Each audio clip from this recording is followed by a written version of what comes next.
Hello, grade 10 students. Good evening. I'm Miss Rona Andrea Antamaya, your English teacher. And for this week's lesson, we'll explore more on how to critique a literary selection using the structuralist and moralist approaches. Come on, study with me and explore more about the topic. Good day, grade 10 students. I'm Rona Andrea Antamaya, your English teacher. And for you to get a hint of what our today's discussion would be, take a look at these pictures.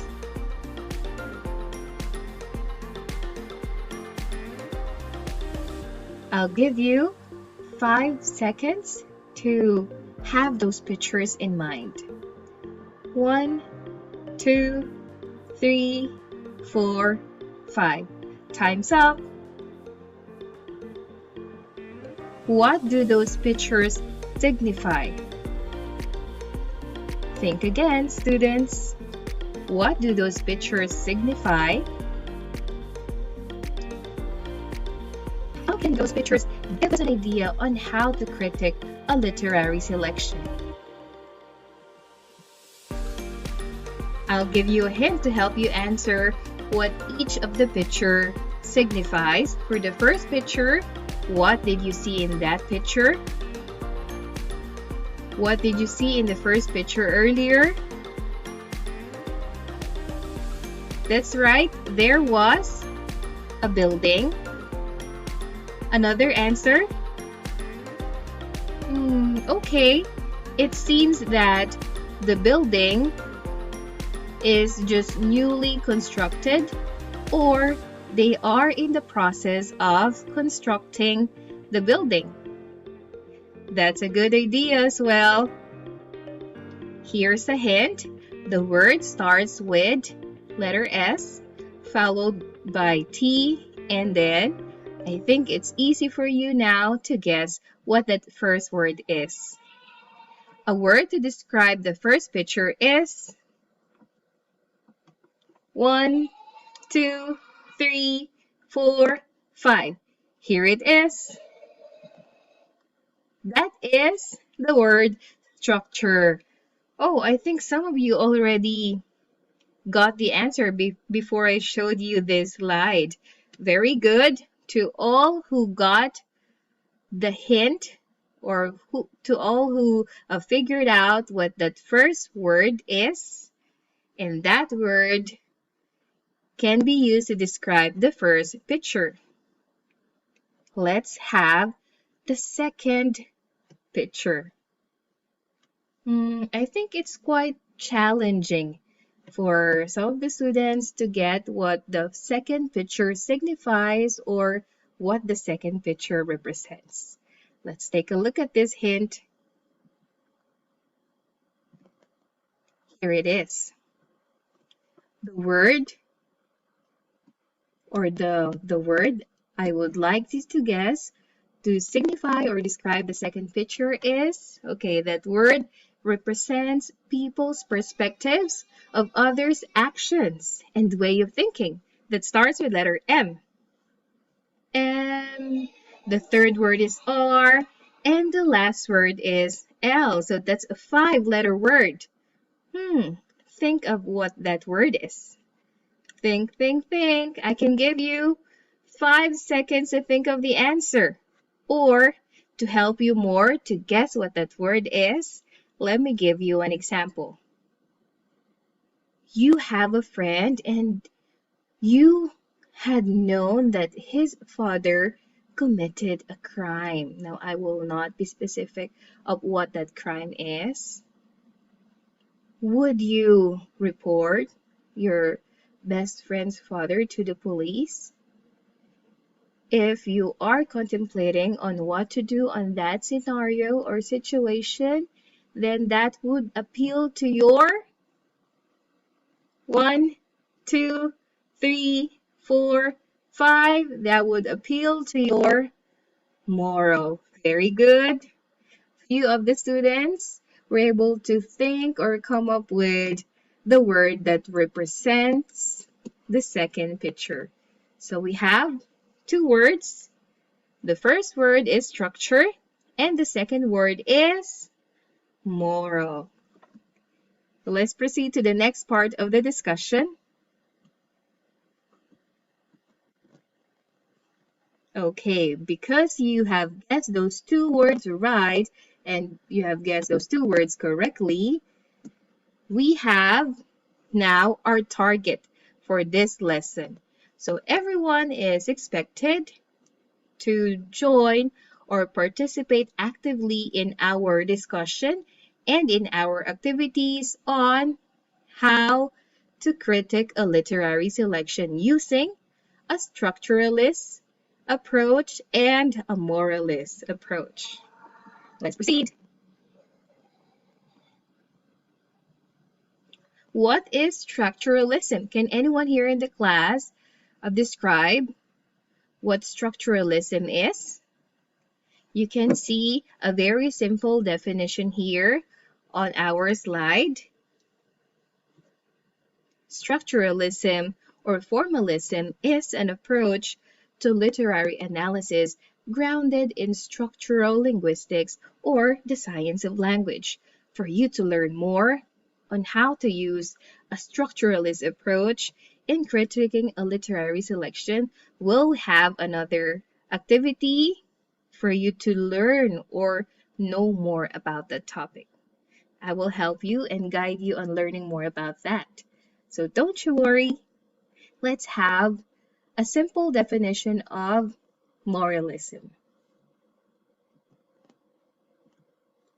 A moral or philosophical approach takes the position that a larger function of literature is to teach morality and probe philosophical issues such as ethics, religion, or the nature of humanity.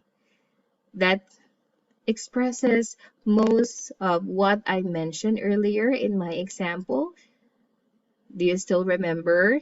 If your best friend's dad committed a crime, would you report your best friend's father to the police? That would appeal to your sense of morality. Before we discuss the two approaches in critiquing a literary selection, I would like to get ideas from my students of what they think about literature, or how would you give a description of literature? What is literature? Let's think for 5 more seconds. 1, 2, 3, 4, 5. Thank you for giving your responses. You can always write your responses in the comment section of this video. Okay, literature is life.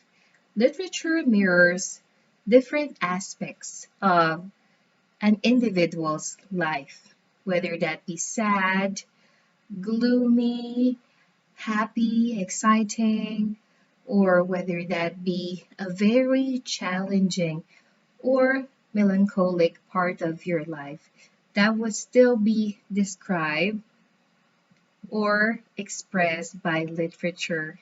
Through the use of literature, different individuals have lightened up all their emotions. The first thing that literature provides us is the channel or a way for us to express our emotions. We can always express how happy we are or how contented we are with the lives that we are enjoying today. You might be experiencing challenges, but always have this mindset that those challenges will bring about opportunities in your lives. Literature acts as our teacher, advisor, and provider.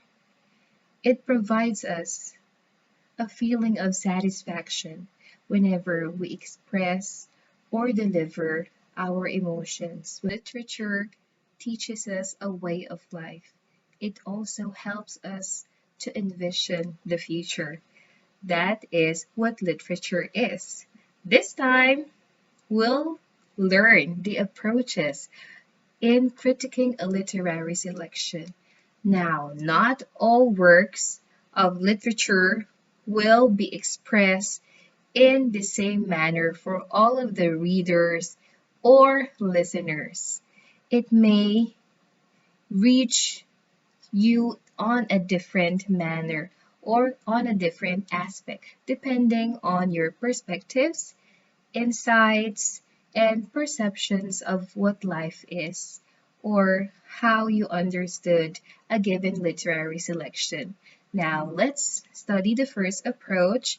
The first approach is a structuralist approach, commonly known as the structuralism. In analyzing a literary selection using a structuralist approach, we'll look at the literary selection's structure. We'll look at the words, how those words are formed, how those words are grouped, and the pattern used in the expression of the writer or author's emotions. So always remember to make it easy for you to analyze a literary selection using the structuralist approach, you would always look into the structure. Let's have an easier term, the pattern with which the words were expressed by the author. Before we apply the structuralist approach to critiquing or analyzing a literary selection, let us watch a video, Sonnet 18 by William Shakespeare. Are you all ready to watch the video? Let's go! Sonnet 18. Shall I compare thee to a summer's day? Thou art more lovely and more temperate. Rough winds do shake the darling buds of May, and summer's lease hath all too short a date. Sometime too hot the eye of heaven shines, and often is his gold complexion dimmed. And every fair from fair sometime declines, by chance or nature's changing course untrimmed. But thy eternal summer shall not fade, nor lose possession of that fair thou owest, nor shall death break thou wanderest in his shade, when in eternal lines to time thou growest. So long as men can breathe or eyes can see, so long lives this, and this gives life to thee. In analyzing a literary selection using the structuralist or formalist approach, the critic may analyze the number of lines, sentences, words, rhyme scheme, meter, stanzas, and sound devices. One of the things that we will focus more in this discussion would be how to analyze the structure of a literary selection using the stanzas. Stanzas are a visual grouping of lines. A group of 2 lines is called a couplet. A 3-line stanza is called a tercet. A 4-line stanza is quatrain, and a 5-line stanza is quintet. 2 other common lengths are a sestet, 6 lines, and an octave, 8 lines. In poetry, a stanza is a group set of lines within a poem, usually set off from others by a blank line or indentation. Stanzas can have regular rhyme and metrical schemes. Though stanzas are not strictly required to have either, there are many unique forms of stanzas as what I've mentioned. We have couplet, tercet, quatrain, quintet, sestet, and octave. Take a look at these examples. Shall I compare thee to a summer's day? Thou art more lovely and more temperate. That 2-line stanza is what we call a couplet. Take a look at the next example. Shall I compare thee to a summer's day? Thou art more lovely and more temperate. Rough winds do shake the darling buds of May. So that 3-line stanza is what we call a tercet. The other example is, shall I compare thee to a summer's day? Thou art more lovely and more temperate. Rough winds do shake the darling buds of May, and summer's lease had all too short a date. The four-line stanza that we have there is termed as quatrain. That stanza is called a quatrain. So we have a two-line stanza, a couplet, a three-line stanza, a tercet, and a four-line stanza, a quatrain. Let's take a look at the other example here. Shall I compare thee to a summer's day? Thou art more lovely and more temperate. Rough winds do shake the darling buds of May, and summer's lease had all too short a date. Sometime too hot the eye of heaven shines, and often is his gold complexion dim, and every fair from fair sometime declines, by chance or nature's changing course untrimmed. We have 8 lines there. That is an 8-line stanza, and we call that an octave. So we have couplet, tercet, quatrain, and an octave. Another thing that we should be looking into whenever we critique a literary selection using a structuralist or a formalist approach is its rhyme scheme. Rhyme scheme is the pattern of rhyme that comes at the end of each verse or line of poetry. You learn more by looking at the example that we have here. In the Sonnet 18 by William Shakespeare, as you can see, the patterns are encoded by letters of the alphabet. Lines designated with the same letter rhyme with each other. For example, the rhyme scheme AB, AB means the first and third lines of a stanza or the A's rhyme with each other, and the second line rhymes with the fourth line, or the B's rhyme together. In the example above, day and May sound together, hence they are encoded with the letter A. Same goes with temperate and date. They are encoded with the letter B. In summary, the rhyme scheme of the poem is AB, AB, CD, CD. We have shines, declines for C, dim and untrimmed for D. We have EF, EF, fade and shade for E, O's and grows for F. And lastly, we have there C and V for letter G. The second approach that we can use in critiquing a literary selection is what we call the moralistic or philosophical approach.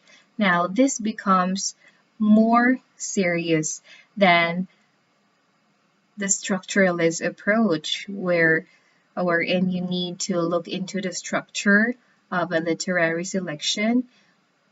With the moralistic or philosophical view or approach, we need to analyze the selection with a deeper sense of responsibility. So we try to look into the actions, the minds, and also the perspectives of the characters. That we usually ask whenever we critique a literary selection using the moralistic approach would be, what are ideas contained in the work? How do these ideas reflect moral and ethical principles? How may the ideas be evaluated intellectually or morally? Does the text seek to corrupt or negatively influence the reader? How so or why? What moral or ethical teaching is the author presenting in the text or through character, plot, or theme? How do characters, settings, and plot events represent moral or ethical principles? Does the work in question pose a pragmatic or morals or philosophical idea? Let us listen to a story, The Rat Trap. The Rat Trap. A rat looked through the crack in the wall to see the farmer and his wife opening a package. What food might it contain? He was aghast to discover that it was a rat trap.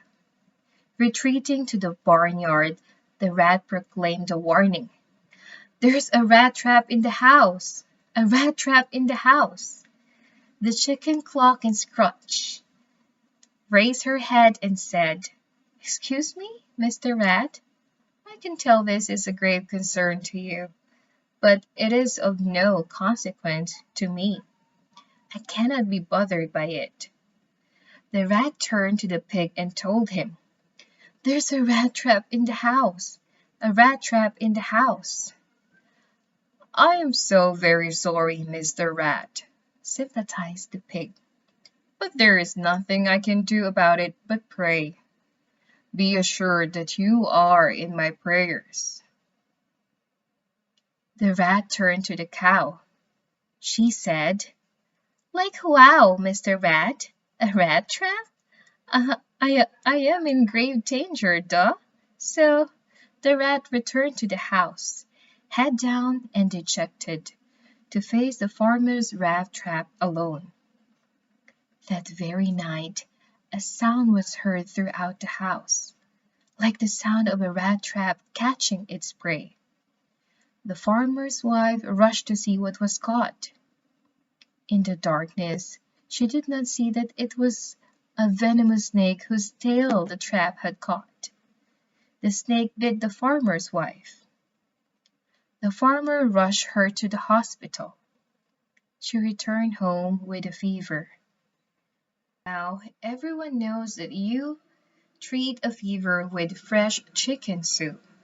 So the farmer took his sachet to the barnyard for the soup's main ingredient. His wife's sickness continued so that friends and neighbors came to sit with her around the clock. To feed them, the farmer butchered the pig. The farmer's wife did not get well.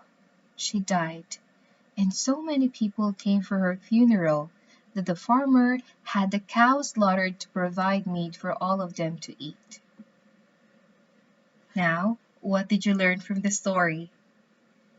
Is there a part of the story that you would like to change?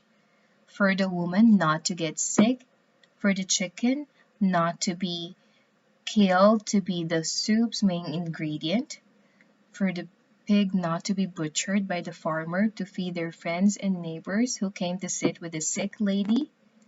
Or would you change a part of the story for the woman or the farmer's wife not to die, and so there wouldn't be a need for the cow to be slaughtered to provide meat for all of the visitors to eat? What part of the story would you like to change? Tried answering some of the questions that I presented earlier. Those questions will be your guide on how to critique a literary selection using the moralistic or philosophical approach. The first question that we have there, what are the ideas contained in the work The Rat Trap? It could be expressing sympathy and empathy to others. Second, looking into other people's situation before forming judgment. The next guide question that we have is, how do ideas or the ideas reflected in the story make us realize the ethical and moral principles? First answer there, first possible answer is people should care more about each other's welfare. Second is our thoughts and ideas can affect others in some ways. Let's have our third guide question. There we have, does the text seek to corrupt or negatively influence the reader? How so, and or why? I don't think the text influenced the readers in a negative way. It actually influenced the readers to be more prudent, wise, or judicious. Our words, our decisions, and our actions definitely affect the people around us, especially the people we hold dear to our hearts. Lastly, you can have the other guide questions ready when you need to critique a literary selection using this moralistic or philosophical approach. There, students, we are now ready to start with the activity.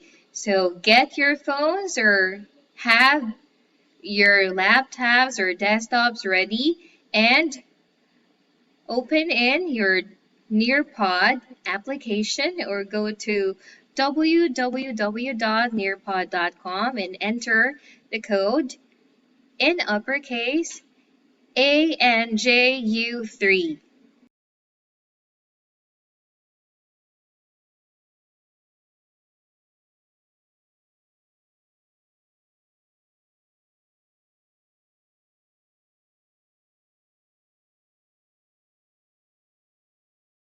And then we're ready to start the lesson. For activity A, the main instruction here is to label the rhyme scheme pattern accordingly. This is a very easy activity for you to start off and be good in the succeeding activity. So let's start. Please start reading. This is a sample quatrain or a four-line stanza that I already answered for my students. Let's start reading each line.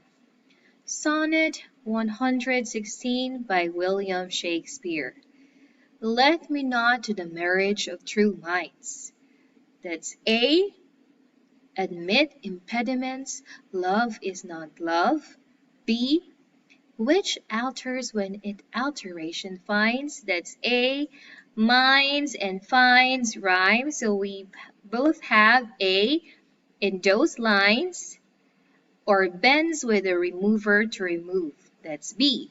We have love on the second line and remove on the fourth line. So we have B because the two words on the last part of each line rhymes. Now, this is what you need to answer. I hope you're ready and you're looking at the presentation in your Nearpad application. Let's start. Oh, no, it is an ever fixed mark.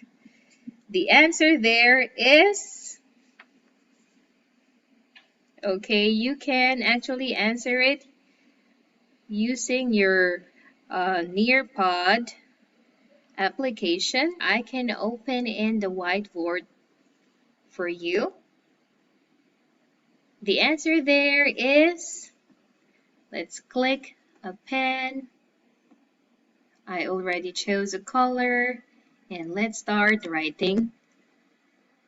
So that is C. Okay, let's go back. That looks on tempest and is never shaken. Let's open the whiteboard. We can type in the letter B. You can write it using the pencil.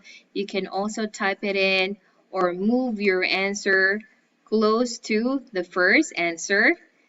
Let's close it for a bit and go back to the main activity. It is the start to every wandering bark. That rhymes with mark, the last word on the first line. So what do you think should be the answer there? Let's write our answer. Let's type it in. So it's C and move it closer or under D. Yeah, you can always do a lot of things here using our whiteboard. Whose words unknown, although his height be taken.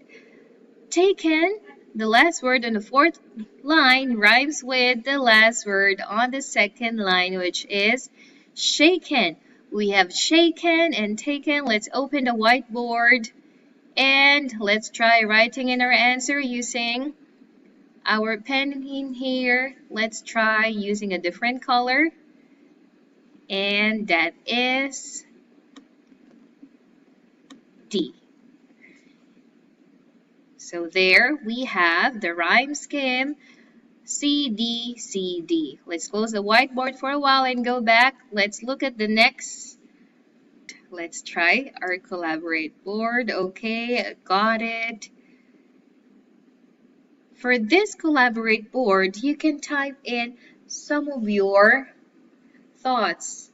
If you're having some difficulties or if you want to ask follow-up questions on why should we answer that way, why did we answer C instead of the other letter, why did we consider that a rhyme scheme, you can share your thoughts or some images of your answer there. If you have written your answer on a paper, you can take a picture of your answer and send it to me. I can see it here in our collaborate board. Just upload the file or images using your Nearpod application, and then we can easily share our thoughts about the lesson.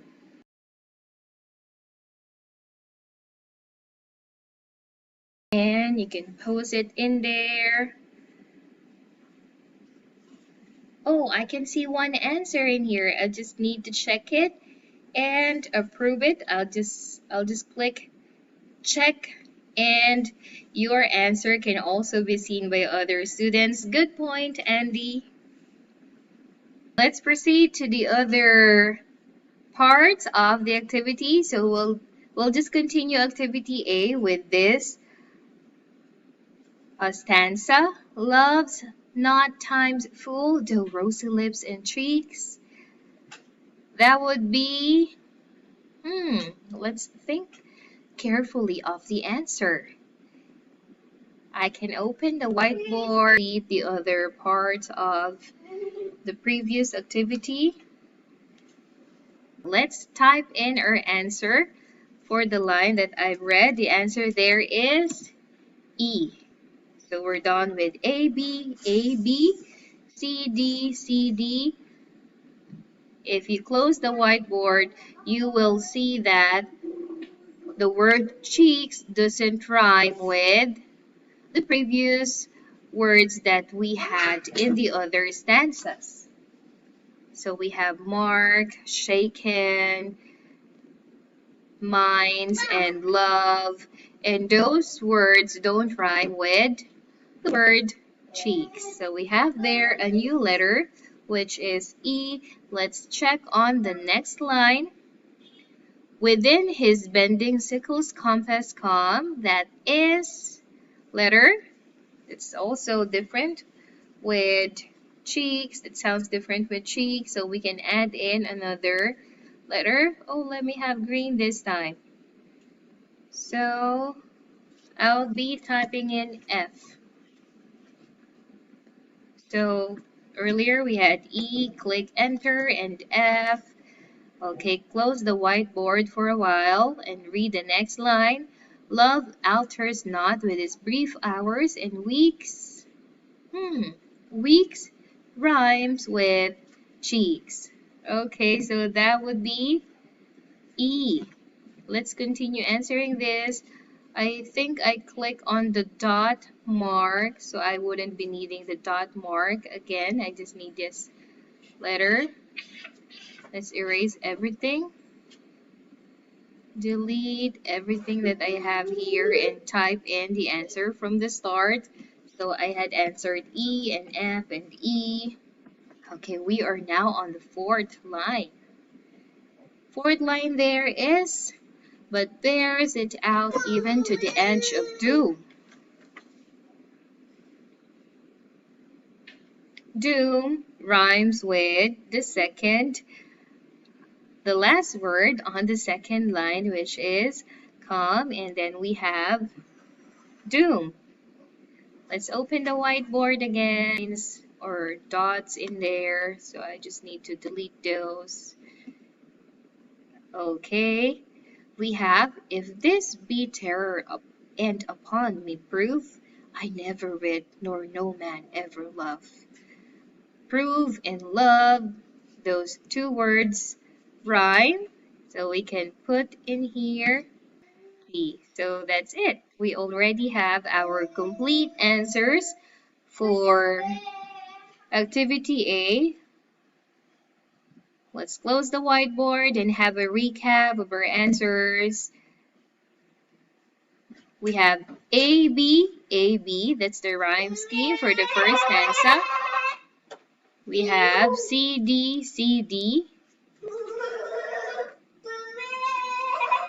We have EF, and G.